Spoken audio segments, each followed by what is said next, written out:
आणि या घडीची सर्वात मोठी आणि महत्त्वाची बातमी येत आहे. भाजपला हा सर्वात मोठा धक्का असून मुंबई महानगरपालिका महापौर पदाचं समीकरण आता बदललं आहे. यामध्ये ठाकरे गटाचा सर्वात मोठा विजय होणार असून या संदर्भात ही सर्वात मोठी आणि महत्त्वाची बातमी आहे. परत पुन्हा ठाकरे आणि शिंदे गट एकत्र येणार. आत्ताच व्हिडिओला लाईक करा, शेवटपर्यंत व्हिडिओ बघा. मुंबईत होणार आता मराठी महापौर, ठाकरेंचा महापौर बसणार मुंबई महानगरपालिकेत.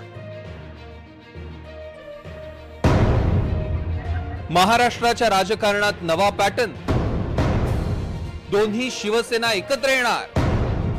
ठाकरे गट म्हणतोय बाप बाप होता है.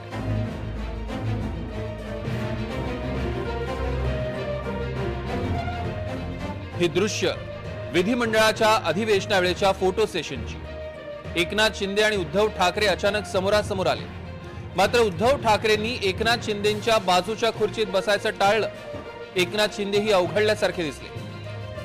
थोडक्यात काय तर शिवसेना फुटल्यापासून शिंदे आणि ठाकरे यांच्यात विस्तवही जात नाही. दोन्ही शिवसेनेच्या वेगवेगळ्या विधानसभा, लोकसभा, नगरपालिका आणि महापालिका निवडणुका लढून झाल्या. त्यानंतर एक है तो सेफ है असंच दोन्ही शिवसेनेंना वाटतंय का? असा प्रश्न उपस्थित होण्याचं कारण म्हणजे आता दोन्ही शिवसेनांनी एकत्र यावं अशी मागणी होऊ लागली. ही साथ घातलीये ठाकरेंचे परभणीचे खासदार संजय जाधव यांनी. शिंदे साहेबांनी या ठिकाणी स्वतःच्या स्वार्थासाठी पक्ष हायजॅक करण्याचा प्रयत्न केला आहे. पण शिंदे साहेब, तुमचा हेतू होता मुख्यमंत्री व्हायचा, ते तुम्ही झाले. तुमचं समाधान झालं असेल तर आता तुम्ही सगळ्यांनी गुन्ह्या गोविंद्यानं उद्धव बाळासाहेब ठाकरे पक्षाच्या लोकांसोबत बसावं. एकनाथ शिंदे आणि उद्धव ठाकरे या दोघांनी एकत्र बसून बोलावं, समन्वय साधावा आणि दोन्ही शिवसेनांनी एकत्र व्हावं अशी मागणी आता जाधवांनी केलेली आहे. पण शिंदे साहेबाला हाताशी धरून भारतीय जनता पार्टीनं मुख्यमंत्र्याचं गाजर दिलं शिंदे साहेबाला आणि शिवसेनेवर घाव घातला. एका पक्षाचे दोन पक्ष केले आणि दोन पक्ष करून नंतर भाजपनं त्याच्यावर आट्या करायला सुरुवात केली. अगोदर उद्धव साहेबाला संपवण्याचा घाट घातला, आता शिंदेला घाटाचा घाट चालू आहे. त्यामुळे शिंदे साहेबांनी आणखीनही हुशार व्हावं, माझं असं मत आहे. शेवटी बाप बाप होता. उद्धव बाळासाहेब ठाकरे हे बाळासाहेबांचे चिरंजीव आहे. वंदनीय शिवसेना प्रमुखांनी हा पक्ष स्थापन केला आहे. दोन्ही राष्ट्रवादी एकत्र येऊ शकतात तर दोन्ही शिवसेना एकत्र का येऊ शकत नाही? भाजप भस्मासूर आहे, तो एक दिवस शिंदेंना संपेल. त्याआधीच शिंदेंनी जागा व्हावं. उद्धव ठाकरे आणि एकनाथ शिंदेंनी शिवसेना एकत्र करावी. एकनाथ शिंदेंनी आता साठी ओलांडली. पक्ष जिवंत ठेवायचा असेल तर शिवसेना एकत्र करून बाळासाहेबांना श्रद्धांजली अर्पण करावी. बाळासाहेबांनी लावलेल्या वटवृक्षाची अशी ताटातूट होऊ देऊ नये अशी साध ठाकरेंच्या शिवसेनेनं घातली. शिवसेना एकत्र व्हावी यावर शिंदेंच्या शिवसेनेचं आणि भाजपचं काय म्हणणं आहे पहा. म्हणून त्यांनी जवळ येणं हे स्वाभाविक आहे, त्याच्यात काही गैरपण नाही. म्हणून याच्यामुळे आमच्या महायुतीमध्ये, आमच्या युतीमध्ये काही फरक होईल असं समजण्याचं कोणतंही कारण नाही. शिवसेना भाजप एकत्रच आहे. म्हणून आता मनसे आली, आता काहीतरी जुळवाजुळवा होईल, आणखीन काही फोडाफोडी होतील, मग काहीतरी वेगळी आम्ही सत्ता स्थापन करू असं कोणताही प्रकार नाही. राजकारणामध्ये किंवा जीवनामध्ये कुणीही कोणाला संपू शकत नाही, कुणीही कोणाला संपवत नसतं. जर कोणी संपत असेल तो आपल्या कर्माने संपत असतो.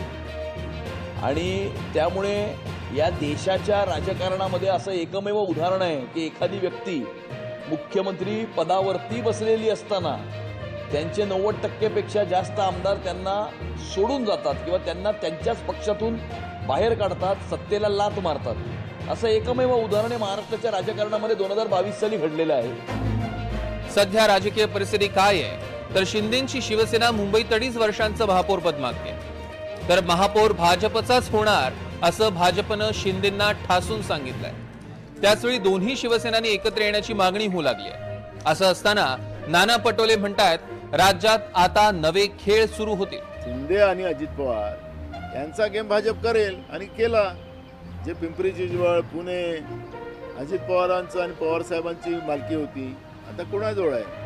त्याच्यामुळे आणि इकडे पण ठाणेपासून नवी मुंबईपासून सगळे तसंच झालेलं आहे. त्याच्यामुळे भाजप काय करणार होतं मी पहिलेच सांगितलं. त्याच्यामुळे अजून खेळ आहे समोर. 8 दिवस थांबा. देशाच्या राजकारणात अनेक पक्ष फुटले आणि नंतर एकत्रही आले. त्यामुळे पक्ष फुटून एक होणं हे काही नवं नाही. अगदी एकमेकांवर बोचरी टीका करणारी ठाकरेंची शिवसेना आणि मनसेही एक झाली. त्यामुळे महाराष्ट्राच्या राजकारणात कधी कोण कोणापासून फुटेल, पुन्हा एक होईल आणि कोण कोणाबरोबर जाईल याचा काहीच नेम नाही. एका लॉटरीमुळे भाजपची झोप उडणार? ठाकरेंच्या एसटी नगरसेवकांवर भाजपचा डोळा.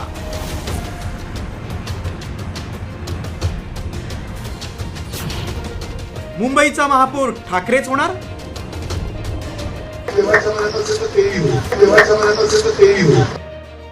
देवा या शब्दावरून शाब्दिक कोट्या झाल्या असल्या तरी महापौर पद ठाकरे सेनेकडे जाऊ शकतं की काय अशी परिस्थिती निर्माण झाली. त्याला कारण ठरलंय महापौर पदाच्या आरक्षणाची सोडत.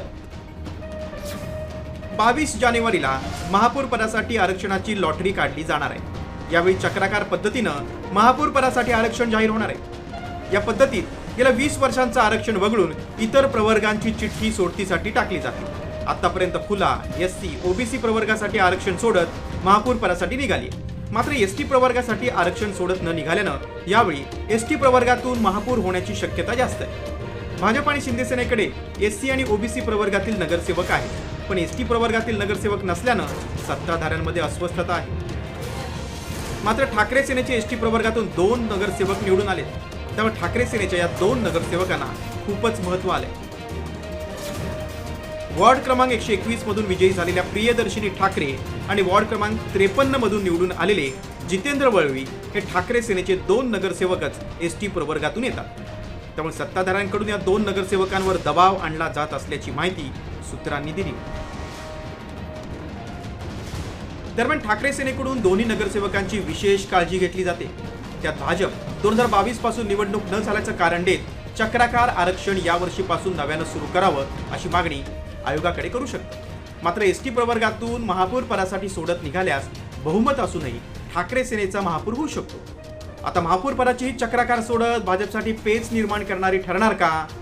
ठाकरे आडनाव पुन्हा एकदा मुंबईत सत्तेच्या केंद्रस्थानी येणार का? याकडे संपूर्ण महाराष्ट्राचं लक्ष लागले. Bureau report.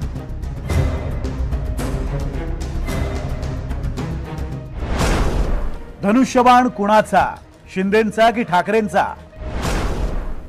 बुधवारपासून सुप्रीम कोर्टात अंतिम सुनावणी. शिंदेंच्या शिवसेनेची धाकधूक वाढली.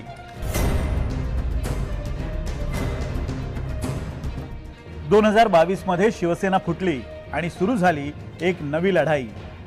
शिवसेना कुणाची, धनुष्यबाण कुणाचा?